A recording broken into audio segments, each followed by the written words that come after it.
We're coming to you live from the Built Full of Tough studio. Boomer Esiason, Greg Giannotti. It's Boomer and Gio on the Fan. Simulcast across the country on CBS Sports Network. And wherever you are in the free Odyssey app, good Friday morning. Another epic feel-good Friday. One down, one more to go. The New York Rangers advance to the conference final. They'll play either the Bruins or the Panthers after a spectacular comeback win against the Hurricanes last night. You've got the Knicks and the Pacers Game 6. Hopefully that ends on enemy territory tonight, but things were not looking good. You're down 3-1. You're thinking, oh, man, is this going to force a Game 7, or we're going to be talking about a blown 3-0 lead? And then the man that you said was going to show up, because he shows up in games like this.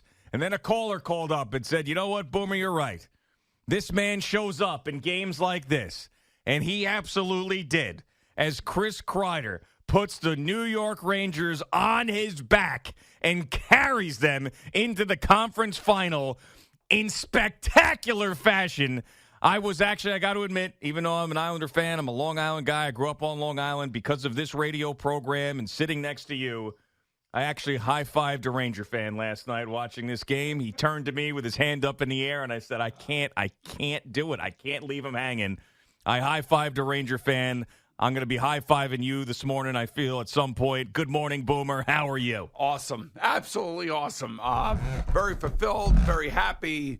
An amazing performance in the third period, of course, by Kryder and, of course, by Trocheck and all the top guys. And, you know, the pass that Ryan Lindgren made to Kryder to give him the natural hat trick was amazing. You know, they caught the Canes on a long shift, and Ryan Lindgren, of all people, does an unbelievable job going behind the net and throws it right out in front of the net, right on the stick for Kryder to accomplish the hat trick. It was an amazing play, but you know, more so than Kryder putting the team on his back, I'm telling you, Igor Shesterkin had his Henrik Lundqvist moment last night. It really was amazing. I mean, you know, this is a guy that has faced 63 high-danger shots in 10 games in the playoffs. High-danger shots. High-danger shots, like, you know, shots you listen to Steve Valiquette, he'll tell you all the time. High danger. You know exactly what the hell he's talking about. And Igor just showed up. And that's a dangerous number because that's a very high number, and you'd like to have less of those. But when you have an athletic goalie that is in the zone, even if he gives up 3 goals, you know, he is saving their ass time and time again. So it's Igor who I start with, and then it's Kryder with the hat trick. But there are so many other players that do little things in these games that give you the idea that they can win the game. And I thought the way the game started, they came out, they played well, they forechecked, they were skating all over the place. Couple bad bounces, couple bad goals, you know, because of lazy defense or just a bad bounce, whatever the situation may be. But at the end of the game, you sit there and you realize that, you know, we have high-skilled players who all showed up last night, and they all showed up on the score sheet. And Vincent Trocheck was a man who was possessed last night. That's the guy that they signed from Carolina 2 years ago. And for Chris Kryder, you know, he got here in the spring of 2013. Played under Tortorella. His first foray was in the playoffs when he left Boston College. I watched him in Boston College when my kids were there. Yeah. And, you know, I was a huge advocate for him when they traded him. I wanted him up here. There were times over the last 10 years where people were saying, well, you know, maybe we should trade Kryder. Maybe we should do this. And I'm like, no, you don't ever trade this guy. This guy does a lot of little things for your team. He's quiet. He's awkward. He doesn't give great interviews, but he is dedicated to the sport. He works his ass off. He's very rarely hurt. And when he throws his body around, he's about as physical as there can be in the NHL. And I saw that last night. You know, he put himself in the right spot a couple times. And let's face it, Freddie Anderson stinks. You know, Freddie Anderson is basically the guy. Like, I saw Rod Brendamore after the game last night, the Canes coach, and he's sitting there talking about the game. And I'm like, I could see on his face, we can't let that goal in. We can't let this goal in. Lafreniere had a goal off of the back. In game I think it was game 3. I think it was. I mean, you can't play goalie like that and expect to go deep into the playoffs. And quite frankly, when they needed him the most last night, he was not to be found. And that's the difference between he and Igor. Igor was to be found. He was to be found late in the game when it was still 5-on-5. It was late in the game when it was 6-on-5. And thank God Barclay Goodrow found the empty net. I mean, finally, we could all take a breath at that moment. Right, because you'd seen so much from the Hurricanes, 6-on-5, and you're thinking, here you go again. But yes, I mean, and Igor was facing these, what'd you call high-danger shots from that's how they describe them. The most skilled players on the Hurricanes, whether it was Gensel or Aho. Jordan Stahl. Right in front of the net there. Yes, so, and Svechnikov here, as they're showing on CBS Sports Network. That was another one. How about Martin Nuke's save? So Ryan Lindgren gets sprung. He makes a nice play. The puck goes through Freddie Anderson. And Jordan Martinook makes a diving save, gets the puck out of the net. And Martinook also hit the post, too, in the third period as well. But this is one of the unbelievable plays you'll ever see. I mean, in this, I thought with my bare eye, my naked eye. Yes. My naked eye, that it had gone in. And I was confident about it. But then looking back, the entire puck did not make it over. And I mean, that was one hell of a play. And I will say that guy right there, Jordan Martinook, is a guy that came to play last. I mean, they all came to play last night. I think their goalie let them down, to be honest with you. And the Rangers in the third period just put the pedal to the metal. And, man, it was gas them up and let them go because their top two lines were flying. And Jody Shelley, who is a former player who's in between the benches doing with Brian Boucher, he was saying, man, this game is furious. He said it at the beginning, and he said it again, I think, a couple more times in the body of the game. And it was. I mean, it was just back and forth. And I know, it's frustrating because the way the Canes play, they play a lot of man-to-man defense, and that's one of the reasons why Ryan Lindgren was able to get around the back of the net and make the perfect pass to Chris Kryder because – when you play man-to-man defense, man, you got to keep up with fresh legs. And when you're stuck out there in the ice, it's a little bit tougher to stay with those fresh legs. And that's exactly why the Rangers were able to score that goal. And Ranger fans know this, that when our guys get stuck on the ice and the puck ends up in our zone for like 2 minutes, it's you sitting on the end of your seat and you're just hoping that Igor can just grab it and hold it, or they can clear it. But it was I don't know, a couple things I found out about last night, but I knew about one of them. And the one of them is the character of the Ranger team, because we talked about this and how they have come back all year long. Yeah. It's in their DNA, whether it's Peter Laviolette or whether it's Trocheck or whether it's Chris Kryder or whoever's responsible for it, or Jacob Trouba, the captain. I think there's a great leadership group on this team, and they've done it all year long. And that's why, you can't be spineless in the middle of these games. The other thing I found out is I got a lot of guys in my life that have no ball sack whatsoever. Whatsoever. I had to turn my phone off last night. Did you? Yeah, middle second quarter period. I had to turn it off. I couldn't take it anymore. This team is embarrassing. This team is this. I'm like, what? And it just really annoyed the living crap out of me. So I put the phone on Do Not Disturb. All right.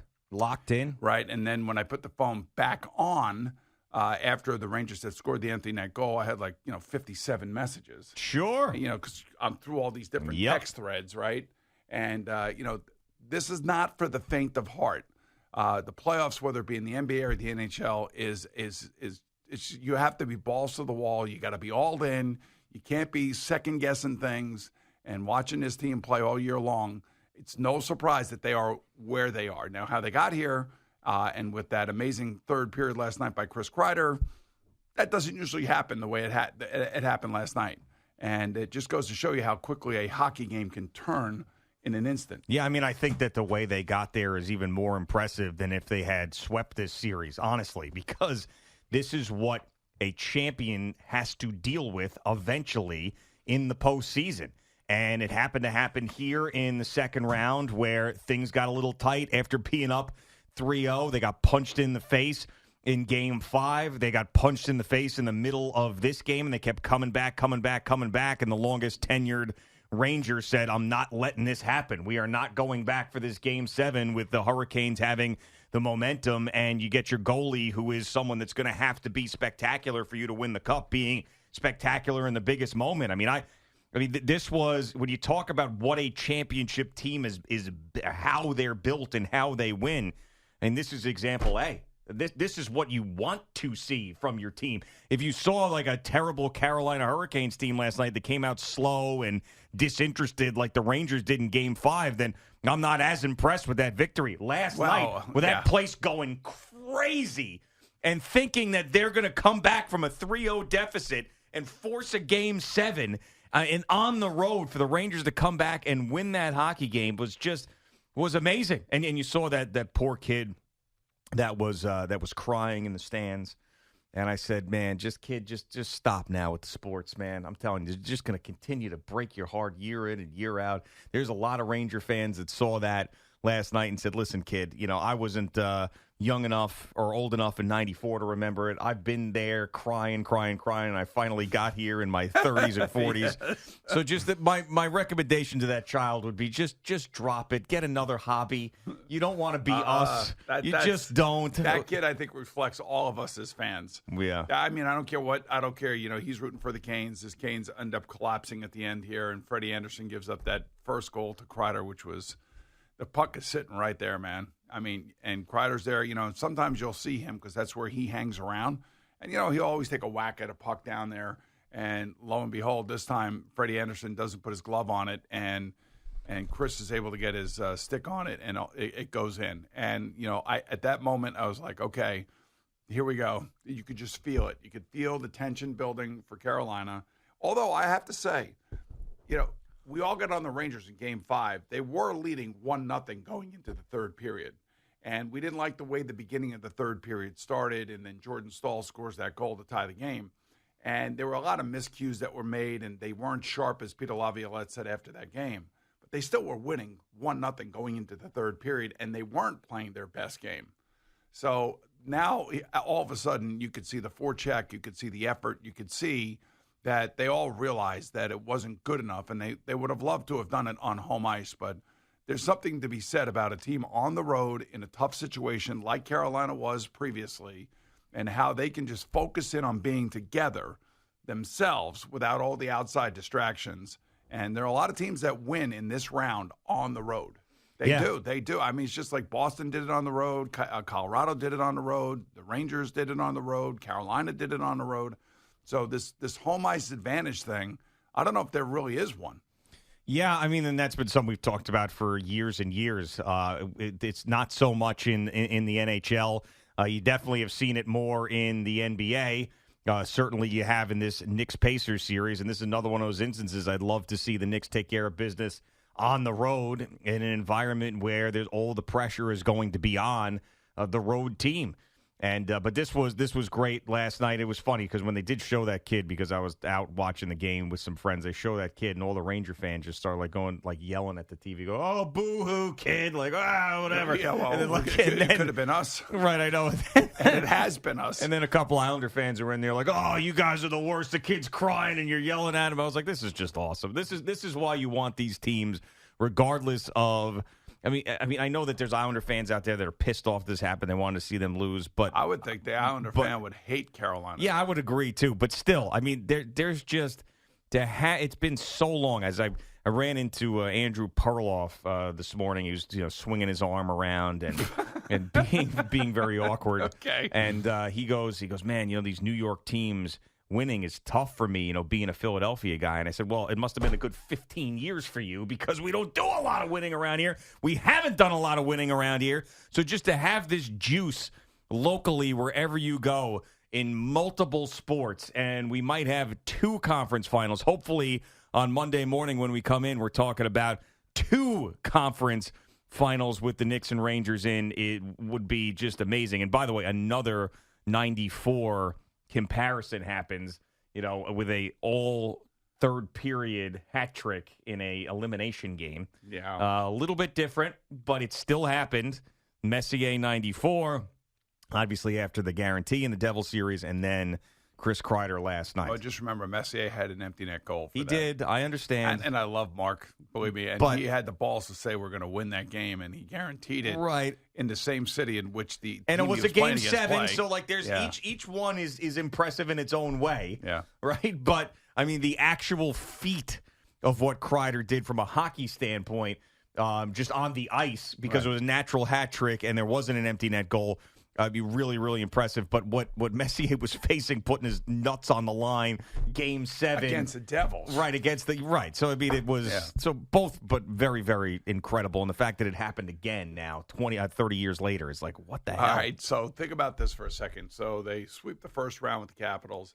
This round was not easy. It looked like they were on their way to a sweep, and all of a sudden they hit a little bump, a little adversity, a penalty that leads to a game winner down in Carolina. Then they got to come home, and they lose at home, and then now they got to go on the road. I got people telling me this team is like embarrassing, and I'm like, what the F are you talking about? Well, who was saying they're embarrassing? I don't want to name names. You know who these people are. Well, why don't you want to name names? Call them out and tell them that they're wrong. I can't do that to them because it's a private conversation, and I just.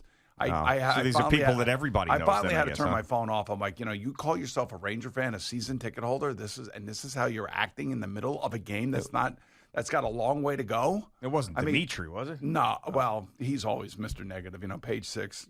Half the news, half the time. Yeah. That kind of thing. Yeah, he's the guy who bleaches his butthole. For people that don't know. Yeah, so I thought maybe he'd be a little soft in that situation. There was some of that in that particular thread, and then there's a guy that just decided to start texting me in the middle of the second period. I just said enough already. I can't take it. This is so annoying right now. I can't take it. And I had to tell him. I said, even if they lose this game, there's a potential for 3 more periods in Game 7. Yeah. So I don't want to hear it. I just don't want to hear it. Stop being like a spineless jellyfish and sack up and watch your team come back and win. They've been doing it all year long. Man, I'd love to know who these people are. I really would. Oh, I'll show you the text. I'll show it to you just to give you an idea of what I was dealing with last night. Okay. Because New York fans, it's just like we've been through a lot lately. Yeah, but the blow with the wind. I think that's stop. I think that's fan bases all over the place, especially when you've seen your team blow a couple of leads in series the last number of years, and it starts creeping into your head. To be the President's Trophy winner, a lot of things have to go right. Some things are going to go wrong. Yeah. And when you lead the league in comeback victories, that is a resume. That's what your resume says you are. And that means it's going to happen again and again and again because the team doesn't panic when they're down 2-0. They're down 2-0, and all of a sudden, out of the blue, Trocheck scores a goal. Now you're in it. Yep. Now all of a sudden, the momentum changes a little bit. Okay, so you give up another goal. Now you're down 3-1. Now you're just getting into the third period. You're down 3-1. There could have been a couple chances where you could have ended up being down 5 or 6-1, but Igor saves your ass because you're pushing, so you're going to expose him a little bit. And then the next thing you know, Kryder gets one. Now it's 3-2. Now you can start feeling it on the bench a little bit. We're in this game when they're not totally stopping us. We can get there, and if we could just get to the goalie, because he's been horrendous this entire series, we can win this game, and that's exactly what happened. That, in my eyes, that's exactly what happened. And then when the power play goal comes from an unbelievable tip by Kryder and a great pass, because it's a shot pass by Panarin. And his tip is incredible. That's what he does. That's every game that we've watched this year, especially when it's on national television. It's not Sam or Joe doing it or the guys on the radio. I kind of felt like Kenny Albert wanted to jump out of the booth last night, but he was holding back because he had to be a professional. Sure. But he's watched Chris Kryder do this his entire career. This is what he does, and he does it really well. And that's once you get that thing rolling, man, it's almost impossible to stop it. And all momentum shifted significantly late, due in large part to Igor. But then, of course, the Kryder just was right where he needs to be, right within 5 feet of the goal. Mr. Momentum has changed his address. It has. Boomer and Gio on the fans. Winning Network. It's the deodorant of champions. Yeah, that's right. It's a feel-good Friday. It's a beer ride, man. Al, let's go. Let's lock it up. Let's start ordering some food in this bitch. Let's get going here, man. And you're eating. I'm shoving a bagel down your throat. Oh, no, I'm not. Oh, yes, you are. Al eats on special occasions. This is not a special occasion. How could this not be a special occasion? Well, not for him. It's not. Because it's not the Stanley Cup Finals yet. You are watching. Last night I was sleeping, but I plan on watching others. Like tonight, I'm going to be interested in the Bruins game. Oh, you are? Yeah, because I want the Bruins. I want the Boston-New York situation to get back together of a little rivalry. Okay. Do you know who the best player on the Bruins is? I do not. Okay. Do you know who the best player on the Florida Panthers? No. Okay. All right. Well, we'll work on that. So that would be a Barkov on the Panthers, right? The most underrated player in all of hockey, and is a pain in the ass to deal with, and would be a major pain in the ass for the Rangers to deal with. It was a Pasternak. Yeah, Pasternak, or Marchand, or Charlie McAvoy, who's a local kid here, just played with Adam Fox when they were younger out here on Long Island. Yeah. Did you know that, Al? I was not aware of Of course that. he did. But now Of course you he know knows it. all this stuff. Right. I will say, though, Eddie's pulling it for me because I asked him a little bit later in the show. You're going to be really proud of Al breaking down hockey on the warm-up show this morning. He has learned a lot throughout the season. He's been paying attention. I understand he fell asleep, but he must have gotten up early and watched the whole game because he broke down this game. I mean, almost as good as you did this morning. Really, that good. So I got that audio. I said to Eddie, you got to get that for Boomer. He's not going to believe how into this game Al was. You know, I'm kind of proud of you, Al. Did a whole first segment on it. Yeah, Really? yeah. Wait till you hear. I mean, the detail Okay. that he had in breaking down this game was amazing. All right, Boomer and Gio on the Fan and CBS Sports Network. Get Jerry in here in just a couple of minutes.